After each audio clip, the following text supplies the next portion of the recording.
ఇక నిన్న నిర్మల్ సభ పెట్టిండు. ఈ సభకు ప్రధాన కారణం ఏందో తెలుసా అనోళ్ళ? పంచాయతీ ఎన్నికలు ఏవైతే సర్పంచ్ ఎన్నికలు ఉన్నాయో ఈ సర్పంచ్ ఎన్నికల నేపథ్యంలో మన రేవంత్ అన్న కొన్ని జాగాలలో బహిరంగ సభలు పెట్టుకుంటూ పోయిండు. ఎందుకు బహిరంగ సభలు పెట్టుకుంటూ పోయిండు అని అంటే, ప్రధానంగా పంచాయతీ ఎన్నికలలో సర్పంచ్ ఎన్నికలలో ఎక్కువ మెజార్టీ స్థానాలు మేము గెలిపించుకోవాలి, మెజార్టీ స్థానాలు గెలిపించుకొని ఇచ్చిన గ్యారంటీలకు ఎగనామం పెట్టినా అయిపోతుంది, ప్రజలు నమ్ముతారు, గొర్రెల్లాగా తలూపుతారు అని చెప్పేసి ఆలోచన చేసిన రేవంత్ అన్న, నేను చేస్తున్న చక్కదనాల పాలన, నేను చేస్తున్న అందమైన పాలన, నేను అందిస్తున్న ప్రజలకు ఎటువంటి ఇబ్బంది లేని పాలన అని చెప్పేసి ఆలోచన చేసిన రేవంత్ అన్న పంచాయతీ ఎన్నికల కోసం, పంచాయతీ ఎన్నికల నేపథ్యంలో, సర్పంచ్ ఎన్నికల నేపథ్యంలో కొన్ని జాగాలలో బహిరంగ సభలు పెట్టుకుంటూ పోయిండు. ఆ బహిరంగ సభలలో అద్భుతమైన రిజల్ట్ వచ్చింది. ఆ బహిరంగ సభలలో అసలు మనల్ని ఎవరు అజ్జేయలేని రిజల్ట్ వచ్చింది. ఎంత మంచి రిజల్ట్ వచ్చిందంటే అంత మంచి రిజల్ట్ వచ్చిందని చెప్పేసి జబ్బలు దర్చుకున్న రేవంత్ అన్న సర్కారు ఈ పంచాయతీ ఇప్పుడు పోవాల్సింది జెడ్పీటీసీ ఎంపీటీసీ ఎన్నికలకు. కానీ జెడ్పీటీసీ ఎంపీటీసీ ఎన్నికలకు పోతే రైతులకు రైతు భరోసా పైసలు వేయాలి, ఇచ్చిన పథకాలు ఏమైనాయి, హామీలు ఇచ్చిన పథకాలు ఏమైనాయి అని చెప్పేసి ప్రజలు ప్రశ్నిస్తారు. ప్రజలకు సమాధానం చెప్పలేని పరిస్థితులలో మంత్రులు ఉన్నారు. నిన్న వాకిటి శ్రీహరికి నిరసన సెగదాకింది, అంతకుముందు గడ్డం వివేక్ వెంకటస్వామికి నిరసన సెగదాకింది. ఎమ్మెల్యేలు, మంత్రులు, కార్యకర్తలు ఎవరిని చూడకుండా ఏం చేస్తా ఉన్నారు? ప్రజలు తువ్వాళ్ళ ఇటుక బిడ్డ పెట్టి కొట్టినంత పని చేస్తా ఉన్నారు, శాలువాలో ఇటుక బిడ్డ పెట్టి కొట్టినంత పని చేస్తా ఉన్నారు, గల్లా బట్టి నిలబెట్టి ప్రశ్నించినంత, బజార్లో నిలబెట్టినంత పని చేస్తా ఉన్నారు. చూస్తా ఉన్నాం మనం ప్రజలకు ప్రజల నుంచి ఏ విధమైన వ్యతిరేకత ఏర్పడతా ఉన్నది, మంత్రులను ఏ విధంగా నిలదీస్తా ఉన్నారు, ఎమ్మెల్యేలను ఏ విధంగా నిలదీస్తా ఉన్నారు. కాంగ్రెస్ పార్టీ గెలుపు కోసము కాళ్ళకు బల్పాలు కట్టుకొని తిరిగిన కాంగ్రెస్ కార్యకర్తలను ఏ విధంగా నిలదీస్తా ఉన్నారు మనం చూస్తా ఉన్నాం. రైట్, ముందుగాల జెడ్పీటీసీ ఎంపీటీసీ ఎన్నికలకు పోతే ఆయన తాగమైతుంది కథ. ఎక్కువగా రైతులు ఓట్లేయాల్సిన పరిస్థితి. రైతులు ఇప్పుడు మన వైపు లేరు, ఎందుకంటే అప్పుడు గ్రామ పంచాయతీ ఎన్నికలు పెడతామని చెప్పేసి 5-6 నెలల ముందుగాలని రైతు భరోసా పైసలు వేసినాము. ఇప్పుడు సంక్రాంతికి వేస్తాడు రైతు భరోసా, సంక్రాంతికి వేస్తాడు రైతు భరోసా అని చెప్పేసి ఊదరగొట్టి ఇంకా ఊళ్ళల్లో కొత్త రూల్స్ పెడతా ఉన్నారు. యూరియా బత్తాలు కొంటేనే రైతు భరోసా పైసలు, లేకపోతే యూరియా కోసం లైన్లలో నిలబడితేనే రైతు భరోసా పైసలు, లేకపోతే లేదు అనసందంగా ముందడుగు పోతా ఉన్నది కాంగ్రెస్ పార్టీ. ఇలా రైతు భరోసా పైసలు వేయకుండా ఎగనామం పెట్టి నిజంగా ఇలా రైతు భరోసా పైసలు వేయక రైతును గోసవుచ్చుకుంటా ఉన్నది, రైతు నాగం చేస్తా ఉన్నది ఎవలయ్యా అంటే రేవంత్ రెడ్డి సర్కార్.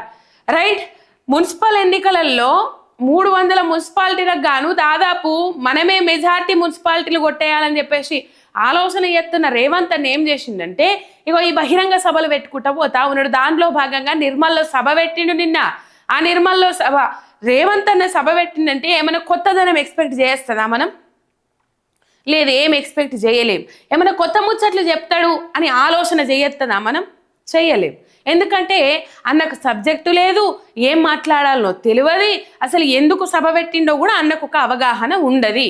ఆ సభలలో ఈసారి ఈ 2 ఏళ్లకెళ్ళి ఏ సభలు పెట్టినా గదే KCR, Harish Rao, KTR, ప్రతిపక్షము party BRS party లేకుండా చేస్తా, దాన్ని ప్రతిపక్షానికే పరిమితం చేస్తా.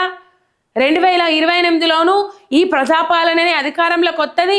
ఇంత చక్కదానాల పాలనను ఎన్నుకున్నందుకు ప్రజలు ఇప్పుడు చక్కెర బుక్కుతాండ్రు, 2 చేతుల చక్కెర బుక్కుతాండ్రులా, అన్నం కాదు చక్కెర బుక్కుతాండ్రు.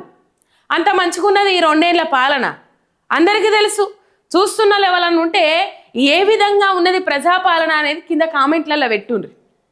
కామెంట్లు కూడా చదువుతాం మనం, చివరిగా కంపల్సరీ కామెంట్లు చదివే ప్రయత్నం చేద్దాం. ఎందుకంటే తెలియాలి ప్రజల నుంచి ఏ అభిప్రాయం వెలువడుతూ ఉన్నది, ప్రజల నుంచి ఏ నిర్ణయం ఏ విధమైన స్పందన ఉన్నది అనేది మనకు తెలవాలి. కాబట్టి ఇప్పుడు జెడ్పీటీసీ ఎంపీటీసీ ఎన్నికలకు పోకంటే ముందుగానే మున్సిపల్ ఎన్నికలకు పోయి మున్సిపల్ ఎన్నికలలో ఎక్కువ పై చేయి సాధించుకుంటే మంచిగా ఉంటుందని చెప్పేసి, కానీ ఎవరు సిద్ధంగా లేరు, ఎవరు రెడీగా లేరు. కాంగ్రెస్ పార్టీకి మళ్ళొకసారి పగ్గాలు అప్పచెప్పేందుకు ఎవరు సిద్ధంగా లేరు. తెలంగాణ ప్రజలైతే అసలు ఎవరు సిద్ధంగా లేరు. ఇప్పుడు కాంగ్రెస్ పార్టీకి ఓటేసి కాంగ్రెస్ పార్టీని అధికారంలోకి తీసుకొచ్చిన ప్రజలే ఇలా చెంపలేసుకోవాల్సిన పరిస్థితి. అంతెందుకు నిరుద్యోగుల పరిస్థితి చూస్తలేమా మనం?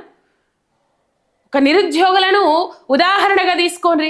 కాంగ్రెస్ పార్టీ గద్దెనెక్కటానికి గల్లీ గల్లీ తిరిగిండ్రు, కాళ్ళు మొక్కత బాంచనని చెప్పేసి బతిలాడిండ్రు, ఇంట్లోతోని అవ్వ నాయన అని చెప్పేసి ఎవ్వరిని చూడకుండా అందరి కాళ్ళు మొక్కి కాంగ్రెస్ పార్టీ మీద ఓట్లేపిస్తే ఇలా 2 ఏళ్ల పాలన 2 సంవత్సరాలలో కనీసం 10,000 జాబ్ నోటిఫికేషన్లు కూడా ఇవ్వకుండా పోయిన ప్రభుత్వంలో ఇచ్చిన నోటిఫికేషన్లను మా ప్రభుత్వం హయాంలోనే ఇచ్చినామని చెప్పేసి ఇలా డబ్బా కొట్టుకుంటా ఉన్నాడు, ఊదర కొట్టుకుంటా ఉన్నాడు రేవంత్ రెడ్డి. నిన్న సభలో కూడా రైట్ నిర్మల్ సభలో పెట్టిండు. నేను ముందుగానే చెప్పినట్టుగా కొత్తదనం ఏమీ ఎక్స్పెక్ట్ చేయలేం.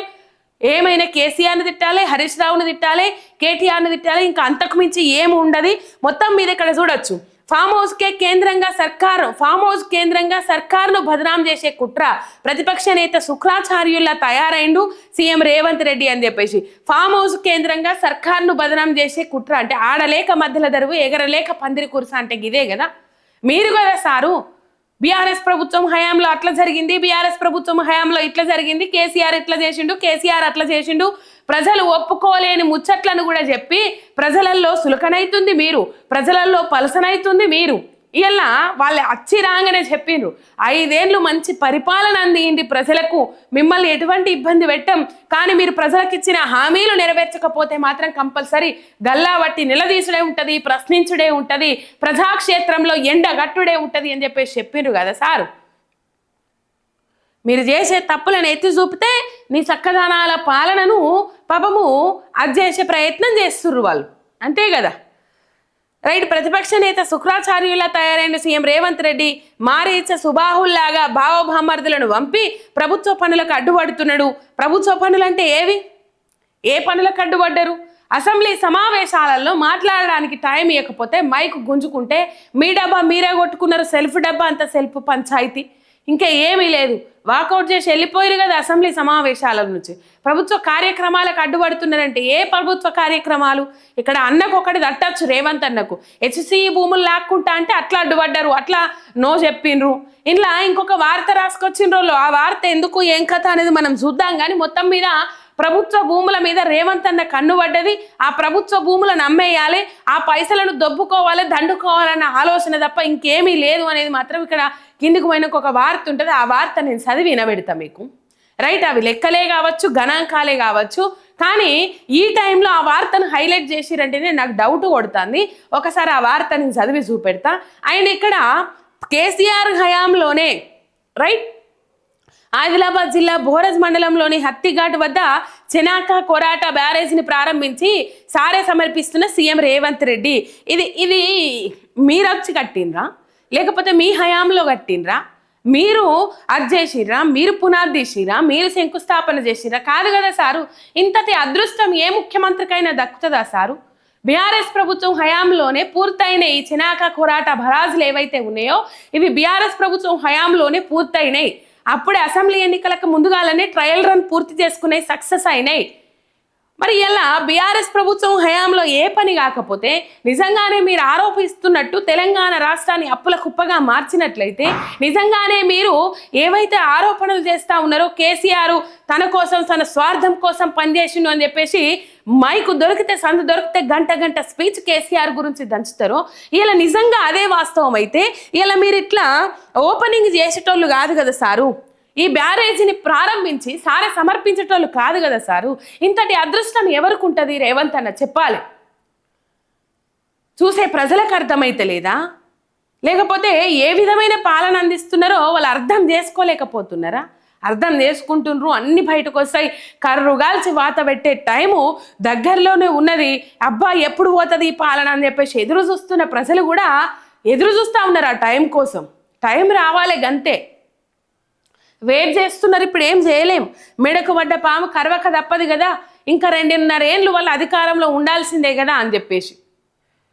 ఈ మున్సిపల్ ఎన్నికల నేపథ్యంలో బహిరంగ సభలు పెట్టుకుంటూ పోతే నిన్న నిర్మల్లో సభ పెట్టిండు కదా. ఇక ఒకసారి దీన్ని మొత్తం చూద్దాము. ఆయనకు రాజకీయ సమాధి తప్పదు, మళ్ళా అవే మాటలు, మళ్ళా అదే చిల్లర బుద్ధి, మళ్ళా అదే దుర్బుద్ధి, మళ్ళా అదే దుర్భాష, మళ్ళా అదే అన్పార్లమెంటరీ వర్డ్స్ తప్ప ఇంకేమీ లేవు రైట్. రాష్ట్ర ప్రయోజనాల కోసం కేంద్రంలో ఎవరినైనా కలుస్తా, తుమ్మిడిహెట్టిని పూర్తి చేసి ఆదిలాబాద్ను సస్యశ్యామలం చేస్తాం, బాసరా IIITలో యూనివర్సిటీ, 10,000 ఎకరాలతో ఉమ్మడి ఏంటిది బాసరా IITలో యూనివర్సిటీ, 10,000 ఎకరాలతో ఉమ్మడి ఆదిలాబాద్లో పారిశ్రామిక కారిడార్, నిర్మల్కు ఏటీసీ, నాగోబా జాతరకు 22 కోట్లు మంజూరు చేస్తున్నట్టు వెల్లడి, చెనాక కోరాట సదర్మాట్ బ్యారేజీలను ప్రారంభించిన సీఎం, చెనాక కోరాటకు రామచందర్ రెడ్డి, సదర్మాట్కు నరసారెడ్డి పేరు పెడుతున్నట్టు ప్రకటన, నిర్మల్ ప్రజాపాలన ప్రగతి బాట, బహిరంగ సభలో సీఎం ప్రసంగం అని చెప్పేసి. ప్రజాపాలన నిజంగానే ప్రజాపాలన లెక్కున్నదా? ఇగురిచ్చే పాలన పచ్చబడేటట్టున్నదా పాలన? ఓరి ప్రజల దగ్గరికి ఓరి, రైతుల దగ్గరికి ఓరి, నిరుద్యోగుల దగ్గరికి ఓరి, ప్రభుత్వ ఉద్యోగస్తుల దగ్గరికి ఓరి, కాంట్రాక్ట్ బేస్డ్ ఉద్యోగస్తుల దగ్గరికి ఓరి, అవుట్సోర్సింగ్ ఉద్యోగుల దగ్గరికి ఓన్రి, మహిళల దగ్గరికి ఓన్రి, చిన్నపిల్లల దగ్గరికి ఓన్రి, గర్భిణీ స్త్రీల దగ్గరికి ఓన్రి, వృద్ధుల దగ్గరికి ఓన్రి. ఇది ప్రజాపాలన అని జైగొడతారా? నీ పాలన మన్నువాడా అని చెప్పేసి శాపనార్థాలు పెడతారా? అర్థమవుతుంది. అందుకే కదా సారు ప్రజలలో తిరగలేకపోతా ఉన్నారు. ఎక్కడ తిరిగినా చుట్టూ గన్మెన్లు, లేకపోతే ఏమైనా సభ పెడితే ఆ సభలో 1 గంట స్పీచ్ మాట్లాడతారు. ఆ ప్రాంత సమస్యలేంది, ఈ ప్రాంతానికి ఉన్న సమస్యలు ఇట్లా తీరుస్తాము, ఇగో ఈ ప్రాంతానికి తీసుకొస్తామని చెప్పుడు ఉండదు. నువ్వు బహిరంగ సభలు పెడితేంది, లేకపోతే అది ఆడియో కాన్ఫరెన్స్ పెడితేంది. ప్రజలకు ముఖ్యమంత్రి వస్తుండే ఆ ప్రాంతానికి అంటే ఈ ప్రాంతంలో ఉన్న సమస్యలు నెరవేర్చబడతాయి, తీర్చబడతాయి. ఇక ఈ సమస్యలకు కొదువు ఉండదు అని చెప్పేసి ఆలోచన ప్రజలకు కలిపియాలి. ఈ ప్రాంతంలో ఈ సమస్య ఉన్నది, ఆ సమస్య నేను లేకుండా చేస్తా అని చెప్పేసి చెప్పుకోవాలి. ఎంతసేపు స్వడబ్బా పరడబ్బా ఇంకేమో అంటారు కదా, అవి అట్లున్నది. ఎంతసేపు కేసీఆర్ని తిట్టాలి, ఎంతసేపు హరీష్ రావుని తిట్టాలి, ఎంతసేపు కేటీఆర్ని తిట్టాలి, ఇంకేమి ఉండదు. పేర్లు మారవాలి. కేసీఆర్ హయాంలో పెట్టిన పేర్లు ఏవైతే ఉంటాయో ఆ పేర్లు మారవాలి. అబ్బా ఆ రోజు మస్తు మంచిగా నిద్రపోతాడు మన రేవంత్ అన్న. ఒక బుద్ధ ఎక్కువనే తింటాడు మన రేవంత్ అన్న. ఇట్లా పేర్లు మార్చుకుంటూ పోతే ఇంక అంతకు మించి ఇంకేమి ఉండదు. రైట్. మొత్తం మీద ఇప్పుడు జడ్పీటీసీ ఎంపీటీసీ ఎన్నికలకు పోతే ప్రజలు కర్రు కాల్చి వాత పెడతారు అని చెప్పేసి ఆలోచన చేసి ఈ మున్సిపల్ ఎన్నికలకు పోతా ఉన్నాడు రేవంత్ అన్న. ఆ మున్సిపల్ ఎన్నికలలో భాగంగానే ఈ బహిరంగ సభలు పెట్టాలని చెప్పేసి నిర్ణయం తీసుకున్నాడు. ఈ నిర్ణయంలో భాగంగా బహిరంగ సభలు పెట్టుకుంటూ పోతా ఉన్నాడు. ఇక నిర్మల్లో అబ్బబ్బబ్బబ్బా ఉసుక ఓతే రాలనంత జనం వచ్చిండ్రు. మళ్ళీ రేవంత్ అన్న నచ్చిండు కదా, ఏం మాట్లాడతాడు, ఏం స్పీచ్ దంచుతాడు, అబ్బా మా కోసం ఏమన్నా మాట్లాడతారు అని చెప్పేసి కండ్లు కాయలు కాసేటట్టు ఎదురు చూసిండ్రు జనం. గట్ల చెప్పిండి ఇక కుర్చీలా కొట్లాడుకునే అనుకోని ఆదుండ్రి. ఒక్కసారి చూడుర్రి ఎంతమంది జనం వచ్చిర్రు, ఏం కథ అనేది మీకు నేను చూపెడతా.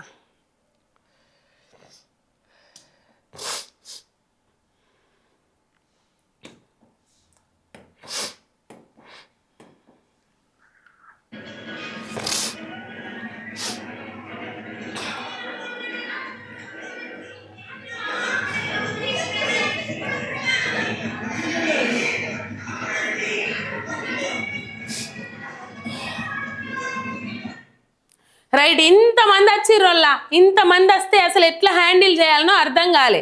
వాళ్ళందరూ మళ్ళీ సభ లోపలికి పోయేటోళ్ళే, బయటకు వచ్చేటోళ్ళు అనుకునేరు. రైట్.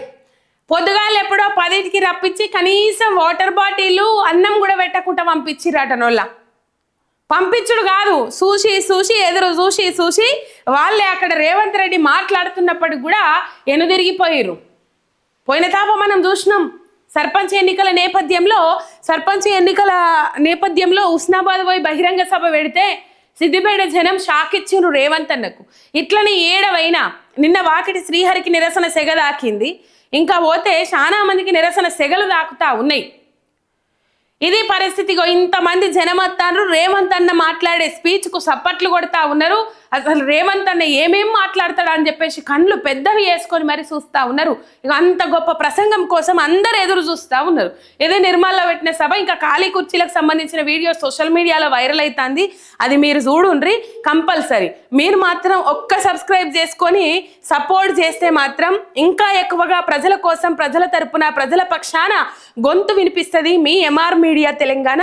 ఒక్క సబ్స్క్రైబ్ మాత్రం చేసుకోండి. నేను అడిగేది అది ఒక్కటే, ఒక్క సబ్స్క్రైబ్ చేసుకోండి అని.